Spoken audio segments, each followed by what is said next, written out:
And I would like to just add that I applaud the administration for weighing in on these things with the state at this point in time as much as they can with PDE, and I really appreciate that. Just a side note also, and the final piece of all that, along with following through with all these pieces, Mr. Harris has the opportunity to meet with Pedro Alvarez, who is Good. he is in charge of PDE, obviously, and he was at a meeting and he was invited to meet with him one-on-one, and so, Rivera? sir, yes, and he has the Excellent. opportunity to meet with him one-on-one, and so that's an opportunity. Also Nice. to take advantage of. In what forum is that? Will we be meeting with? Independently, he was at a superintendent's meeting, and he was interested in Mr. Harris's background. He was talking, and Nice. him and his, I guess, assistants at the meeting where they can sit and talk. So there'll be opportunities for us to express our opinions. in that Nice. forum also. Excellent. Not me, but him.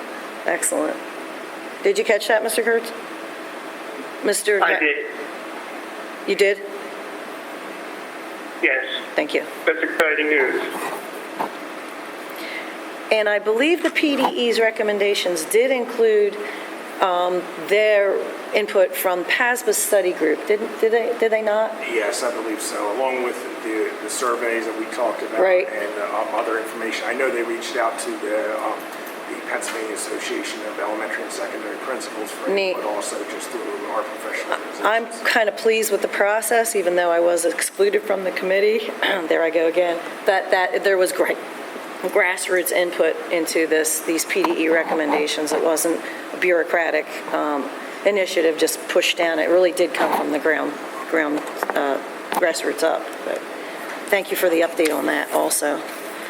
Okay, how about an update on the Coral Reef project? I know we were making some progress. Very briefly, the Coral Reef project is moving along. I believe Mr. Harwood's working on just assembling the equipment. As we said earlier, there was an emergency with the professor at Rosemont College. Right. So that did put some delays on it. The biggest piece from an update standpoint, I did write a grant. It's not for a large grant for this summer for about $1,000 or $1,200. I don't know if I'll get it or not. To help pay for some of the fish themselves. And Oh, cool. I don't know if I'll get it or not. If I get it, we can work that against our budget and pull that money out, and so that'll be good for our district there. So that's kind of where that's at. Thank right you. now. Thank you for taking that initiative.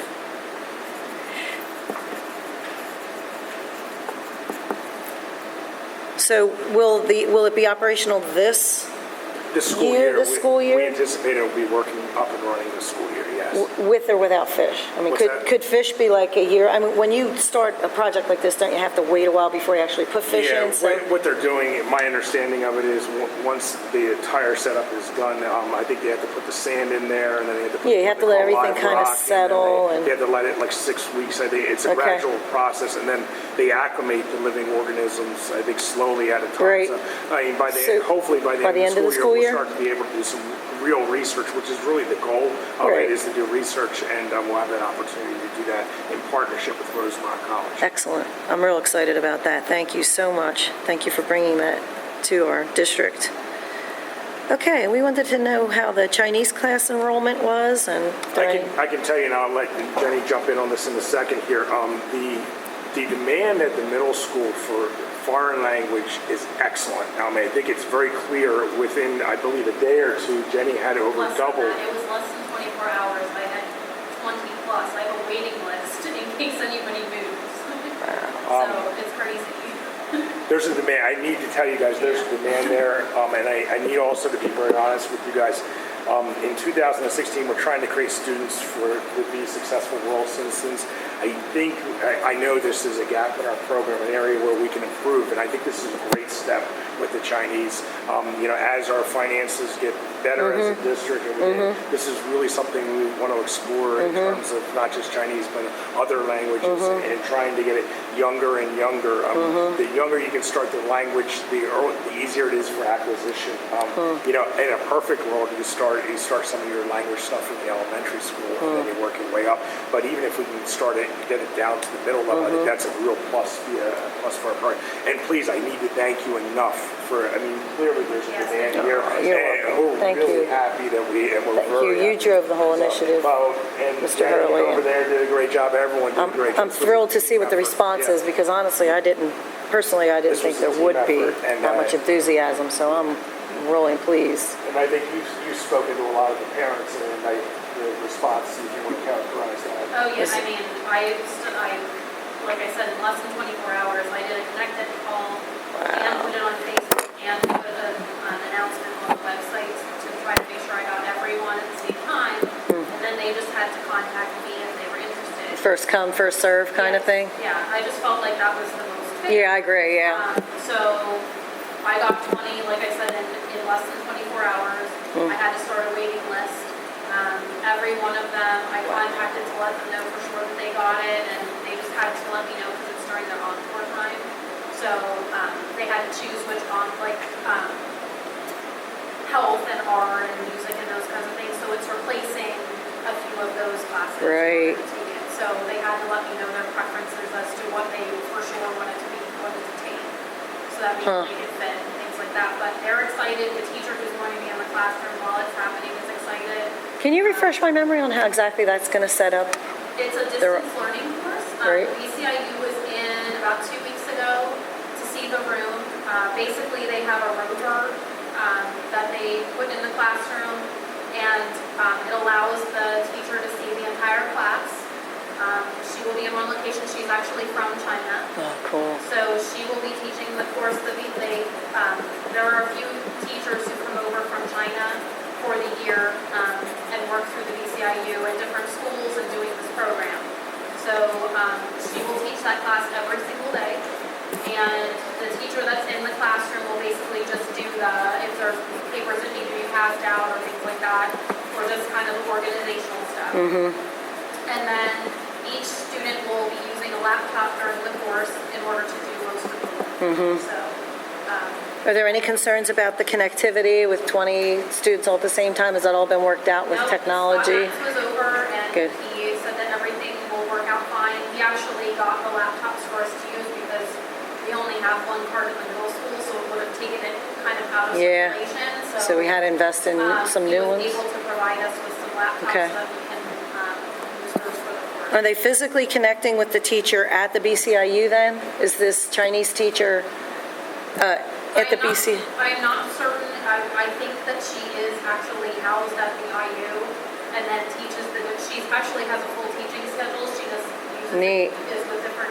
This is just this is her one class. So this is her one class, and she actually is going to be participating in the open house night too. She will actually Come here, so we could- oh, neat. Meet the parents for that. Okay. So that will be nice. So did you get any feedback on that? What would be the next highest demand subject of language if we were to expand this that is offered by What I'd like BCIU? to do with your permission on this, and Jenny's permission, is I'd like to survey the middle school parents in terms of where the interest level is, and in terms of what they would like. I mean, we can speculate that, but Yeah, when I use can we data, survey? I it's would like survey that to do, and- personally. Yeah, that way we work from data rather than speculating on where our demand And what is. kind of, how would you do that? Like a paper survey or something online? Or We you use can do an Survey online Survey Monkey or something? And Comparable software we use, and we can do that and get that data for us. I'd like So how that. about at the beginning of the year, we do a survey, if you're okay with that, Jenny? I can incorporate it into my open house. That'd be great. night. Great. Yeah.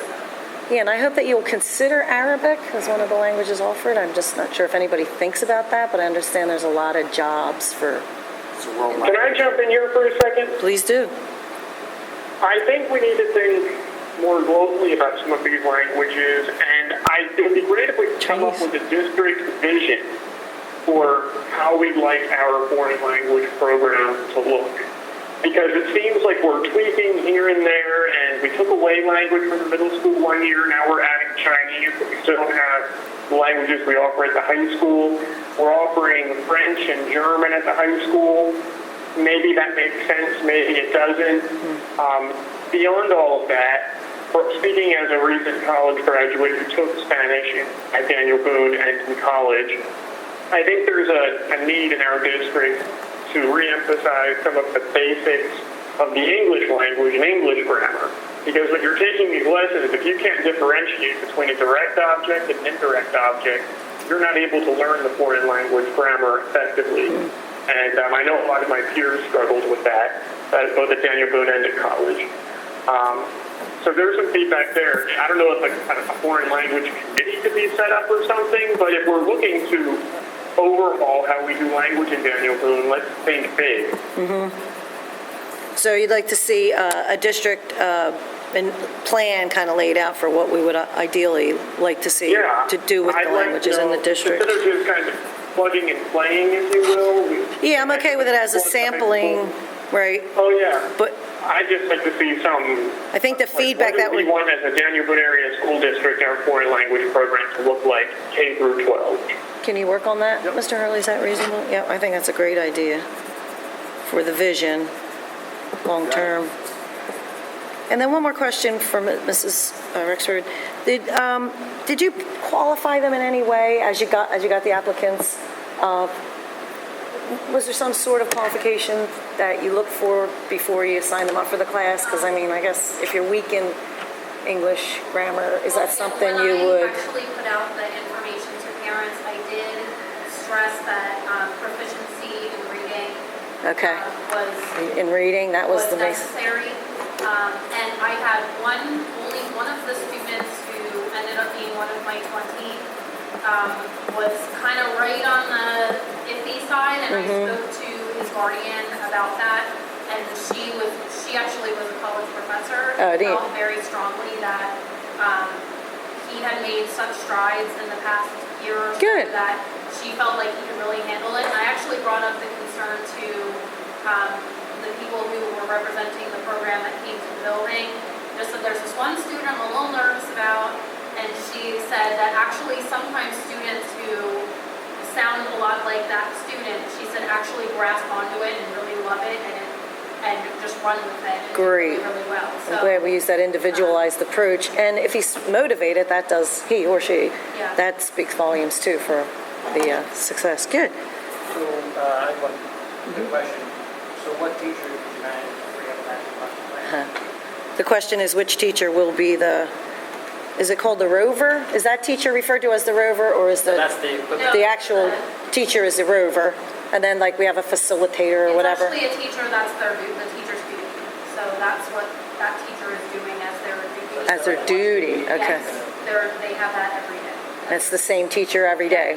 Yeah, Good. That was important, so I had to find somebody that I could bring. Any chance that he or she will be able to pick up Chinese by osmosis, just being the facilitator? It's okay. We can have our own. I think that's why she's excited. Neat. Any, what was it? Any other comments on that, anybody? I'm real pleased. I'm really grateful for you guys, for the administration for driving that, and I'm pleased that it's a hit in our community, and I hope as budget, frees up a little bit, we can bring more things like this that excite our kids and our families. Okay, curriculum writing tracking software. I think we talked about something that Mr. Kurtz and I had observed on one of the principal's desks, and we were wondering about the viability of getting that for our school. We saw that Phoenixville, I think, used it. We're still in the process of looking at our different options Okay. right now, so I'd anticipate if we come up with something that we think is worthy of the cost around November, coming up with a formal recommendation Okay. to CNI in regards to that for a timeline situation. I do want to bring to the CNI committee's attention software, another piece of software which we would benefit from right now, and we do it internally right now, but we really need to get we have to get a data warehouse for the district. Right now, I use Microsoft Access, but it's not user-friendly for me to share with other principals because there's these tables that are relationship tables. I'm not a programmer. I can program, but I'm not a programmer to make it user-friendly. So I think it's something that we need, we have been looking at as a district, but I may be coming to you with a recommendation for a data warehouse. Access is part of the Microsoft suite, right? Yes, and it's not user-friendly on the user No. end of that. Well, one of the problems of that also is that if you take it to the next level, when we're looking at software, one of the things that I look at also is can we not only get it to the administrator's hands, but we also want to make it user-friendly enough for a teacher to use because they don't have a lot of time for the training of how to use this. So it has to be very user-friendly because their job is to teach math, not to look and understand 55,000 different software programs. So it needs to be very user-friendly. It has to give us the functionality at the top level and be powerful enough at the top level, but it also has to be user-friendly enough enough that it gets data into the teacher's hands. The other Is that advantage- student-specific data we're talking Yes, about? absolutely. Student So, management? Yeah, absolutely. And so we have a student management system. However, and this is it's a part of a larger conversation with Mr. Matz also. Our student information system does not interface very well in terms of a student data warehouse when you talk about, like I'll give you an example of what we have to do right now. We dump data from East School and I mix it in Access to get the demographic data associated with student achievement data that we have. We want a system that takes all that together and will take what the state gives us and what our East School system has and put it together so we can. It makes it easier for us to analyze the data and more functional in that regard. The other piece, and when you look at some of the software that's out there, and it's a piece of functionality that we could work and use from. And we do this by paper right now, but it doesn't need to be done by paper. We can do better than paper on this.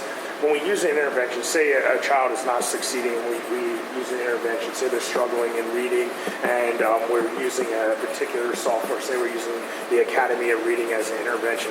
If we're not making progress with that, right now we track that on paper, so we don't want the teacher the following year using the same intervention. We want to try something different. Now, if it's working, why aren't we using the same type of intervention again? And I think you doing that electronically in the long term is a better solution than pushing paper around, which we do right now. It's also much easier to monitor from a systematic standpoint when you start to look at, okay, which of our interventions are most effective and which ones aren't. It helps us in that regard. So there's some benefits to that. Again, that's a discussion right now I have on for November. I'd like to come with a recommendation of what we have from the software perspective. So that's kind of where we're at right now with that. Okay. So you segued over from curriculum writing software you steered us into data warehouse, student data, because that's a higher priority for you. In my view, and I do want to hash that out with our administrators, a collective view of our, in my view, I think we need to be looking at both, and potentially there's some software that we haven't found yet that can do both of those things. But in a perfect world, you would want them both. You're just saying because you know and then we're going to have to priorities. prioritize. We're going to have to prioritize. We're going to have to look at cost benefit of all those things. Data warehouses are very expensive. I've done a little bit of cost work on that. That's very, very expensive for us. Tens of thousands, we're talking? Yeah, for a data warehouse. So we have to pay attention to those types of things. So and we're going to look at cost benefit and all that stuff. I hope that you can at least give us some numbers on the curriculum writing software, because we did see some efficiencies to be had also in being able to manage our curriculum with the software that's out there. I think the committee would be interested in. We'll take a look at both of those. You agree with that, Mr. Kurtz? The curriculum writing software, that we can get away from that folder system? Yeah, I think we need to move into the 21st century. Okay. So again, we understand the priorities, but we would like to see some numbers eventually on. Like I said, that's our plan for November, if you guys are okay with that. Specifically, we were impressed with the one we saw that Phoenixville School District uses. I'd love to hear what the numbers are. I agree, we probably can't do it all, and I'll help you prioritize your priorities. But anything else on that? Okay. Curriculum review form, as I recall, we talked about, it was Mr. Kurtz's suggestion that when a team signs off on a new curriculum that's been written, we want to know what their comments were of each of the people on the committee, what they liked about it, maybe what they didn't like about it. And so we were hoping that a form would be designed so that we can actually review the comments from the team as we approve the curriculum, the new curriculum. We're not anywhere on that right now. Okay. So we've had the summer recess, and so we'll get to you. We'll get to that. Yep. Thank you. And then the Discovery Program. I know one of our administrators toured the Discovery Program over at Wilson. I was wondering if there was any discussion then in-house. Is there some plan to implement it here or bring some of it, or? That was Mrs. Kiesel went over there, and she was the only one who was there that I'm aware of. I think Scott Matz might have been there also. But I do know they were doing some makerspace types of things and over at Wilson, and I know that was the topic of what they did in terms of. Was there any implementation of that at this point in time? I don't think Mrs. Kiesel's done anything in that. Okay. She's on vacation this week, so I need to get an update from her. That'll be fine. That piece I couldn't follow. And what is Makerspace? Refresh my memory. Basically, it has to do with discovery types of education with kids and kids experimenting with different things things. I'll give you in its simplest form. If you were to take, I actually did this with my kid at home. If you were to give them a lock, and you have the kid experiment with the lock and see, and try to have them explain, okay, how does it work? And you have to Okay. take it Oh, apart, cool. and then they come up with a synopsis, like how does that work? And really try to foster Good. creativity and experimentation. A lot of districts are implementing that at the elementary level with a teacher that's assigned to a room. The makerspace itself is the classroom that the children come into. And then there are stations that they go to. It's all STEM related. They have a lot of upcycling materials that the kids can experiment with and build with. Neat. So it's a program that a lot of the districts are implementing. Did you hear any of that, Mr. Kurtz, or the gist of it? A lot of, Can you restate just the big part there? can you say it again? A little bit louder. They're bringing it into elementary schools. Yes, it's In- a program that's at the elementary level. A classroom is designated as a STEM type of classroom with stations that the children go to. There's a lot of upcycling materials that the children use to build, to explore, those kinds of things. And some districts have a STEM coordinator in charge of scheduling the kids to Doesn't, access that. How does that, like, maybe it's part and parcel of those kids we want? yeah, the FOSS kits. Yeah, is that? Kind of like No, because that's for a whole classroom to work on a FOSS kit project at one time. I think we're saying these stations then, they're scattered around and they move from station to station maybe every 10 minutes or something, so the kids have they get to explore, several different projects. Is that something, I mean, it doesn't sound particularly expensive, or that's something that could be implemented into our elementary school curriculum? Or do we Brandywine's want doing to? something right now, and they've incorporated, believe it or not, into a library program as well. Library. Why not? Which is Sure. interesting. I mean, that's where they found some room to do Yeah, it. yeah. We still have to look Yeah. carefully at what we're doing. When we're saying elementary, what are we talking, 3, 4, 5, or K1, 2, for something like that? Where's the most benefit, the whole spectrum? Yeah. Cool, okay. Well, keep us posted if there's anything, it comes of that. I hate to see our administrators go, get hepped up on a good idea, then come back and not get any momentum, any traction here. Is there anything we can do to take a piece or pieces of it? Let's see what we can do to move it through. Okay, anything else on the old business? Any comments, questions, concerns? Well, FOSS kits were brought up in the last item there. And I was thinking, it might be helpful or beneficial if we, during parent-teacher conference at the elementary, middle school, high school level, if we could highlight the different learning elements, if you will, during that, to show the parents what we're doing. You have these parents, or at least the ones who come to the conferences, to show them all the different tools we use in the classroom to educate their children. Yep. Do we expose the parents to any of these exciting things we're doing in the classroom at the open houses? I think it's very standard that we talk about Very not only standard. the content, but also the tools and the newer tools that we're using within our classrooms in a teacher presentation on the back to school night. I think that would be a great. So any particular teacher Along might with have, curriculum things. They'll talk about some of the common strategies and tools you're using. So. We had, I think, 2 years ago, I went in, pretty sure we had it last year, but wasn't there a STEM event at the high school where they displayed all the, I know the green team had, back then had their stuff going. oh, I remember that, yeah. I'm Blazer trying to recall. Foundation was I know the green team has done a lot. I've recalled about 2 or 3 of their things that they've had at nighttime. Preston, do you recall anything here? That was a whole science thing. We're having a hard time hearing you. I'm sorry, guys. Wasn't there like a STEM night? Yes. The whole, Actually, it was right after I'd started. I want to say I feel like it was early March, the year that I came down here. There was a big night. They had a night last night as well, last year as well. But it wasn't as big. I mean, like the first so year, 2014, March of 2014, is that when you started? 2015, 2015, March of 2015 was big. was when we had it. That's, Then and you last could buy year, a brick and everything at that. The foundation was there and they Yep, were yep, pushing, yeah. But they had it And then last year they- also. Just like I said, it wasn't as quite as big. So what's the impetus of that? Who determines whether we have it or doesn't have? Is that a building principal thing? And Yeah, I mean, if the they want to have priority or like Pretty how? much For should- me, I don't speak for Jenny or Melanie, but if the teacher comes up with something, they want to have it. So it's up to the teachers if they want to Well, I mean, showcase. there are things It's that not, we try and do, but if say, they come forward with an idea like that, it's not something we want, codified on a yearly basis, right? To promote the science program or I maybe. mean, I think we ought to have some science element, whether it's that STEM night or, I mean, I think when we drive through the pathways because we Yeah, involve yeah, that okay, piece, yeah. Because see next how time I'd it actually, goes. I'd like to see the press involved in that type of thing in the Yeah, we future. have so. to years ago. Kids that were doing the criminal CNI stuff. Forensics, yeah, they had their- forensics. Yep, it was fascinating, it really was. I was amazed. Okay, good on that, Mr. Kurtz? The FOSS kits are pretty much, the elements of the FOSS kits would be routinely displayed during an open house, showcased for the parents. But even beyond that, I was thinking maybe in the lobbies of these schools, you could have, like, we don't just use FOSS kits, but we use other things. Maybe show some of the artwork of the students, some of the projects.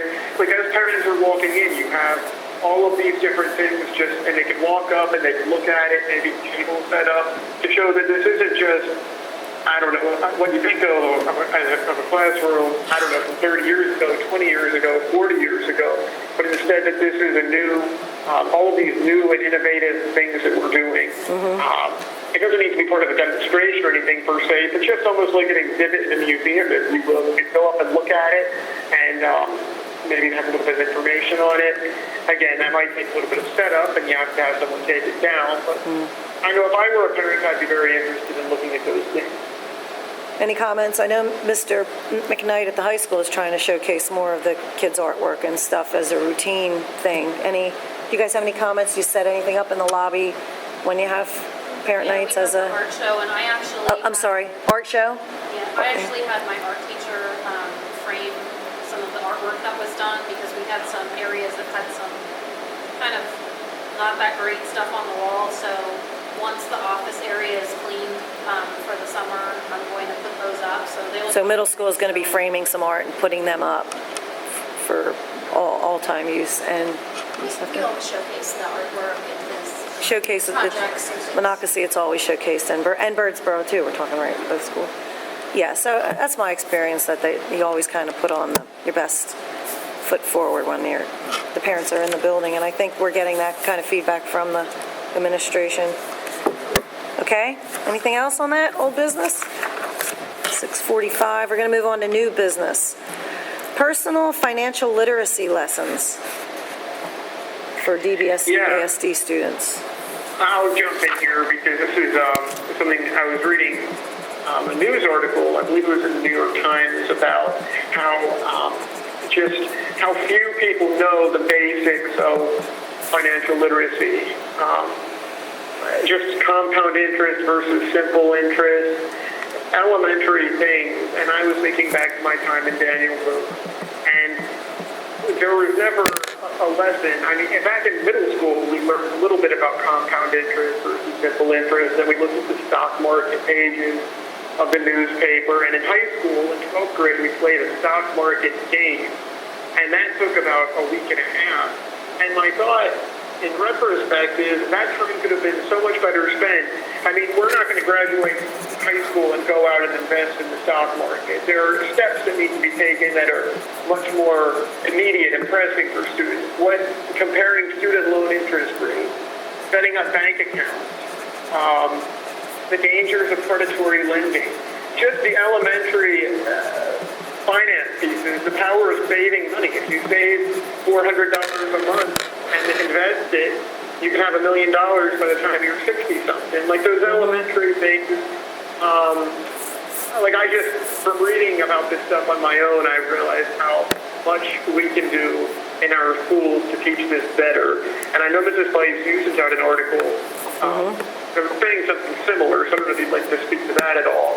But I'd like to know, and I asked Mr. Hurley a few weeks ago if he could put together, if he could start to brainstorm how we can do this. And not just for, what I'd like is something for all students. And in high school, I think would be a good time. Not just the honor students, not just the academic students, but AP to whether you're taking remedial arithmetic or you're taking college level calculus. I think everybody needs to learn these things. So, I mean, that's my view on it. I don't know if others have similar thoughts, but I'd like to see it incorporated into the... I completely agree. What's your thoughts on that, Mr. Hurley?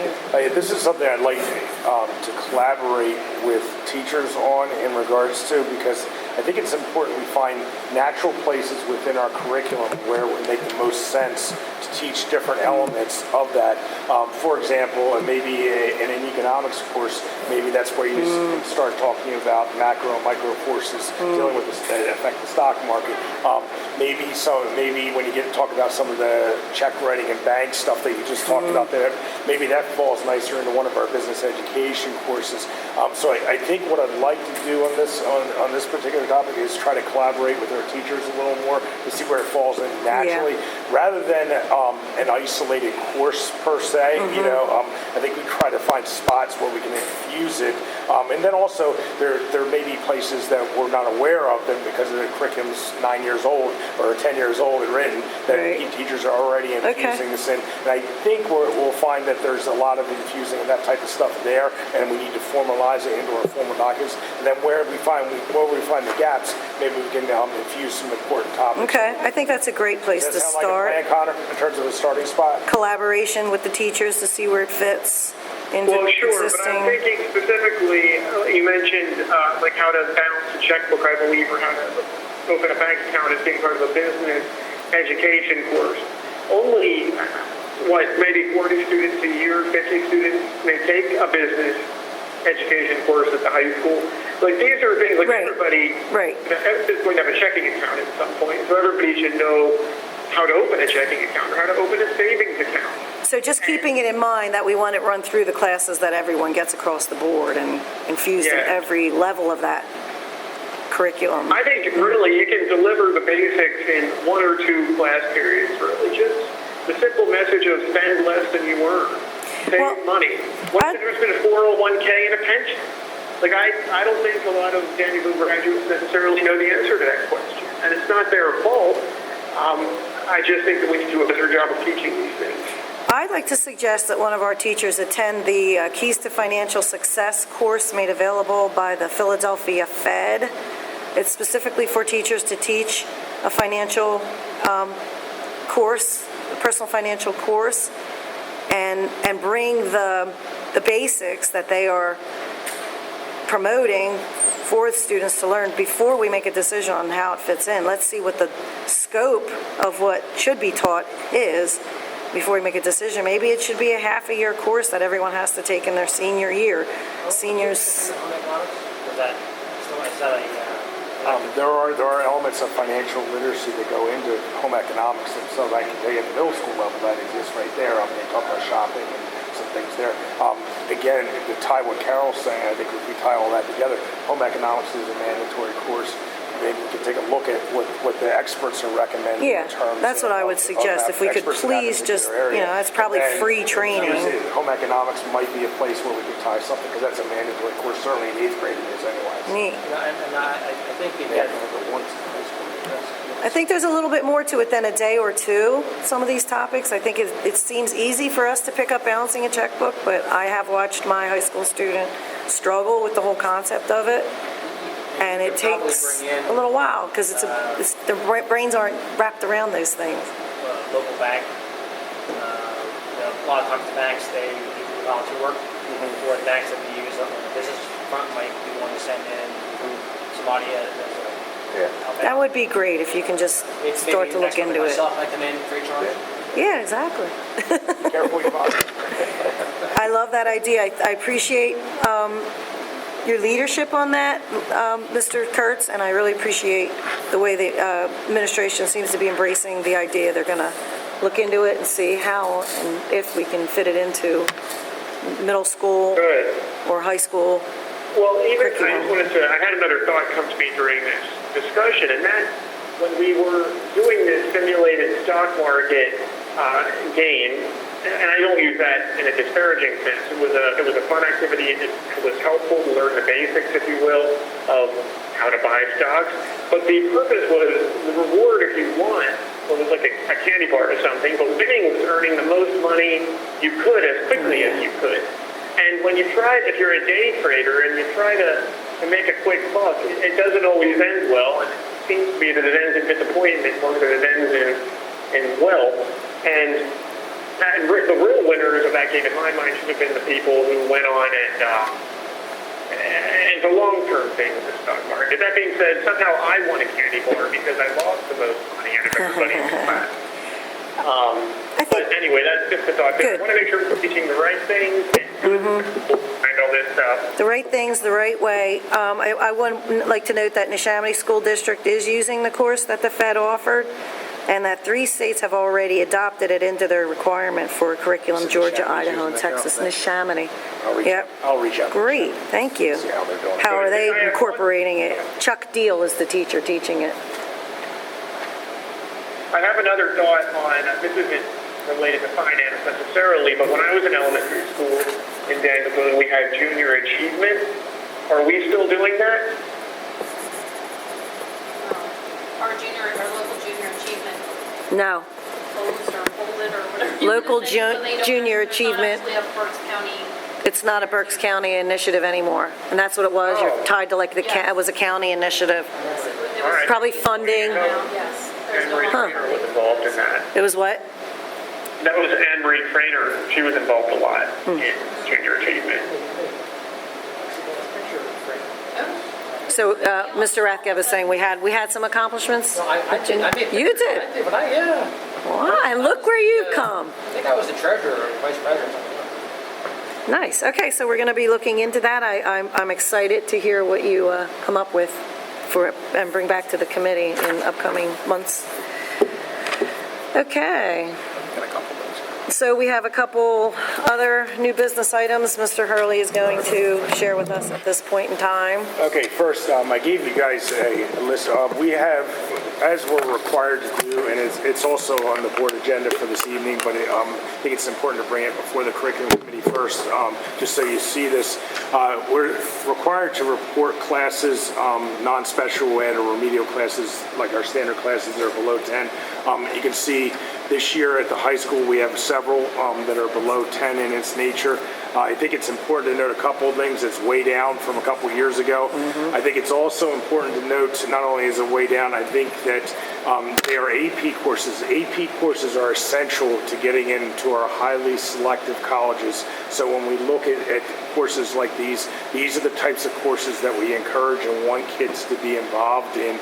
It not only helps us with our school's reputation, which helps our enrollment and other things down the road, and also helps with admittance to college, but it does help kids get into MIT, Haverford, Swarthmore, the elite colleges and universities in our country. Without those courses, that doesn't happen. We are going, this type of thing, you're going to see this every single year like you saw last year. You're going to see a few like this year. Basically, these, at the time of the course selection, where we do the tally list of the course, they were over 10 in each one of those. When the master schedule was designed, and the master schedule at the secondary levels is a jigsaw puzzle. It has lots of what we call singletons and doubletons. You can't offer every class every period. That's the reality.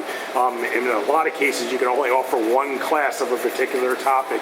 If they conflict with another class that a kid wants, the kid has to make a choice. And what happens is in some of these cases, like you see here, the kids chose a different class. And then we end up dropping below 10. So that's what you see there. That's why. And we'd like you guys to endorse that tonight with the school board. I believe, if I'm correct, it's about the same as last year. I know it's way down over 2 years ago when we were in the 30s on those. So that's kind of what we have, guys. I just wanted to bring that to your attention. I appreciate the clarification. I, too, share your enthusiasm for AP classes, as I don't, Mr. Kurtz does. The only question I had, and I agree also that there's too many moving pieces, that this will never be zero. There's 6 of them, and they're still pretty, for the most part, well, close to 10. 4, 5, 6 of them are all, 1, 2, 3, 4, 5 of them are within 3 anyway of the 10 goal. Just the one came in a little bit lower, and I have no problem with this. But I am curious, though, was there consideration made for other sections of these classes that these kids couldn't have been moved into these other sections, or was there, if there was other sections, was there consideration to structuring the classes, balancing out the enrollment in each class? I'll defer to Preston here in a second. I can tell you with secondary scheduling, though, when you do, there are ranges in secondary scheduling. It doesn't come across like you're going to have some, because of the nature of it, you're going to have some classes that are very high and you're going to have some classes that are very low. I believe these are one-section classes. Is that correct, Preston? These are all They're singletons. one-section classes. These are Okay, singletons. yeah. What we call singletons, and they're one-section classes. So what we do, Carol and Dave, we move, depending on how the schedule goes, each rendition, we try to get it to run more efficiently, the least number of conflicts for all students. Keep moving it around, and massaging it. So the first time we ran the very first one, we were probably around 49%.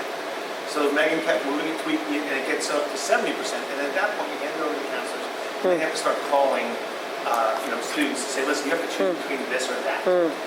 Because there's only a single section, as Rob was explaining, a singleton of each one of those, sometimes we may have offered, like, to see the art is heavy 12th period, last period of the day.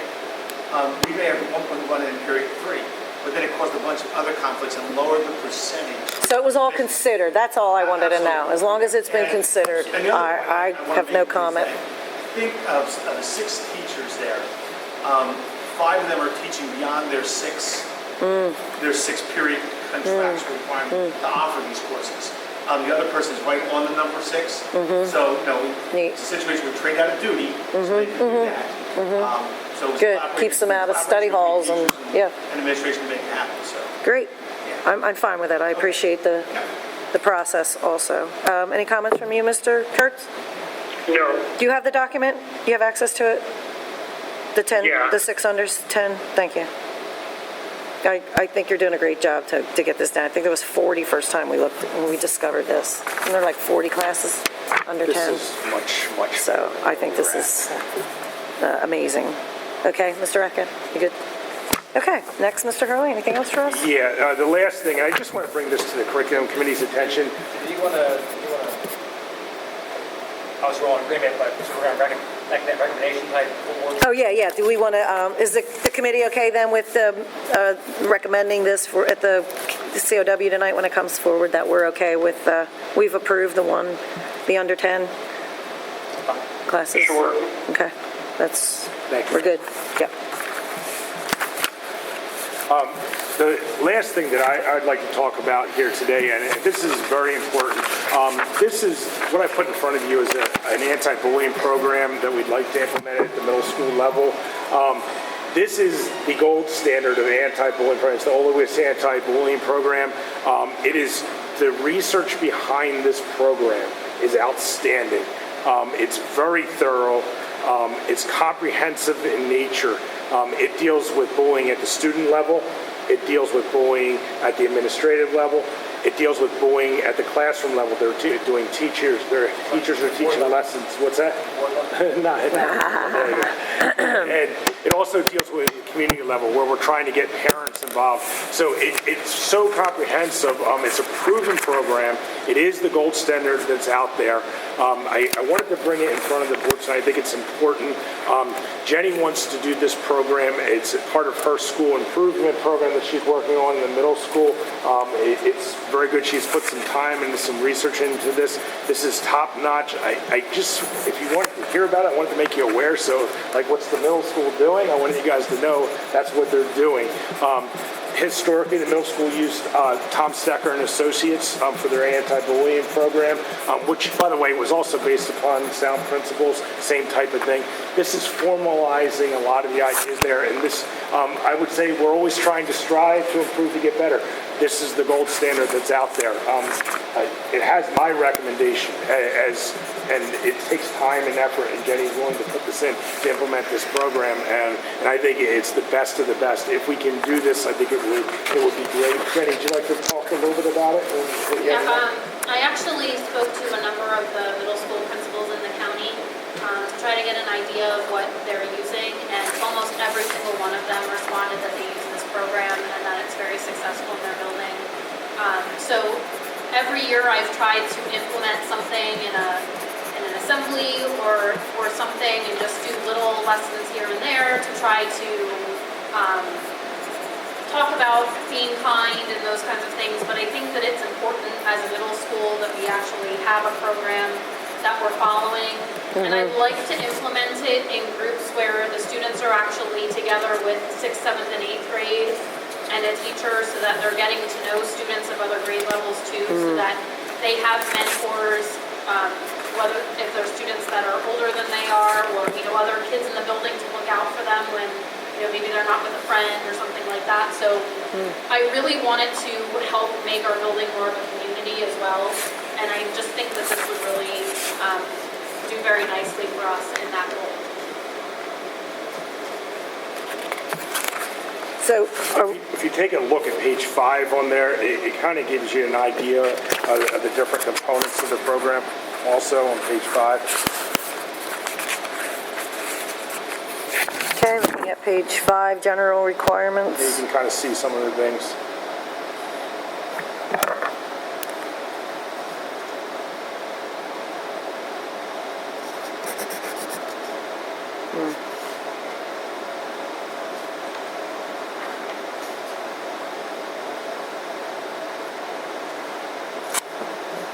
So would we get one of our staff certified then as a trainer? Ultimately, and a side note of this, I wrote a grant here this summer for this. The grant is for about $8,000. If I get it, we may be able to send someone away to get trained on top of purchasing the program itself. So we're waiting for, I don't know yet, I probably won't know until September whether I get the grant. We did allocate money anyway in our budget this year for an anti-bullying program at the middle level, so that is there. We have the money there, but we may be able to get ourselves reimbursed if we're able to get the grant. So that's the name of the game. And it says it takes about 4 to 6 months to prepare. There is some preparation time that goes into that. I think some of that's pie in the sky, you know what I mean? But I think there's prep time involved in this. We have to work with our staff. It's a gradual process. Doesn't mean we still are implementing things that we know work well with kids. Current practice is best on good research. Are you recommending it for this year or for next year? We want to start the process this year, and gradually we'll be in full implementation best practice by next year. But we'll certainly start. We still need the old number then? We'll still, well, to Tom answer your Stack. question, what we do now is based upon the research principles that the whole of this program it also addresses. This program itself is the gold standard, and it's much more thorough, and there's more research behind this than any other program that's out there right now.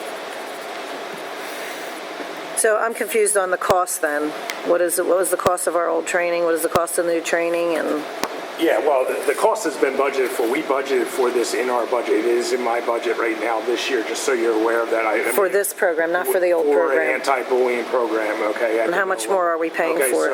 Okay, so there's money there regardless of that. So it depends on, if we get the grant that I want where we get reimbursed, okay, we can do things It could be- like, I could be sending someone to Texas. That's the pie in the sky, Right. gold standard, Right. best. But what we'd be looking at is about $5,000, Jenny, is what I believe was about $5,000 for all the materials that we need to do and to do it all internally. So that would not include teacher training. I- And we would add on, we would do if we got the grant. The program, the money that is budgeted for that includes a number of teacher resources, so we would just do the training in-house. As Mr. Hurley said, obviously, it would be wonderful to be able to send one of our teachers to Right. actually go through, like. Which is what we'll do if we get the But we $8,000 certainly grant. can do I got you. videos I hear you. and- Okay, good. This is just middle school, because I see it says K-3. Yeah. There's a middle school program. There's also elementary programs. Right now, we use steps to respect at our elementary levels. We want to start this program at the middle level, and then we will proceed in the future if it goes as well as we think it will. We could be back, or I could be writing another grant. Okay, come next year. Okay. By the way, and Steps to Respect is a good program also, we're always looking to continue to improve all of our programs. We think this is a step forward from what we're currently doing. We think we can make it better. Right, didn't we invest in Respect for the elementary school Yes. this year? No, this What's it year we called? already have the materials, Steps to Respect. For last year? We've had those materials in Danville for quite a while. Okay. And Oh, so we just Yeah. use the same materials every year, okay. This will not, this is, the Eloise stuff is not going to be an ongoing cost of Okay. $5,000 a year. Okay, so you do which is reuse achieved. the materials. We're gonna be It's not, they're not reusing a lot of materials. handouts and, It's a lot of okay, reference- okay. A lot of the materials. Okay, that's important to know. For teachers and stuff. And one of the things it does is helps them meet the stresses of high-stakes testing. Is that what I'm seeing here? That the program The focus of the addresses? program is pro-social skills and anti-bullying. That's the goals and the outcomes. Oh, no, I see. It's just, Yeah. okay, I see what you're saying. Okay, any There's lots of questions? alternative benefits. And how much of an increase in the budget was that to go from the Tom Stacker program to this? Well, and again, the Tom Stecker program, we probably spent about $1,500 with Tom Stecker's stuff. And Seems like I heard that One of the number. things that happens Okay. with Tom is you got to keep bringing them in. I mean, they basically run the show. They do a Unity Day, and they take some data from our school. They measure the effectiveness based upon that. So that's a reoccurring expense. There'll always be some maintenance expenses associated, but that's a rather high maintenance expense. So that was an annual cost Yes. to us to pay for, okay. Bring him in. Okay, any questions on that committee? I'd like to read the material a little closer. Please do. It's a very good plan. Okay. And, so I guess you're looking for us to formalize the approval for this, though, right? When we come into the Cal, And that- or to the vote? We can. It's up to you. It's not a. It is already on the isn't- no, budget. it is in the budget. It's not it is not a formal, it's not a curriculum per se. No, but it's a program. Yeah, so It's if you would of like- instruction. if you I guys would would like feel it, comfortable, yeah, then I that's would fine. like it to be formally approved personally at the voting meeting. That's fine. Thank you. We'll put I that would on like the next full voting board to meeting. know when we're bringing new programs in. I don't want them blindsided. I don't see any problem with it. I'm not really concerned. I don't know if anybody else is, but just But the we did- Like I process. said, we did budget with the possibility. Right, and I appreciate that. Yeah, that's good foresight.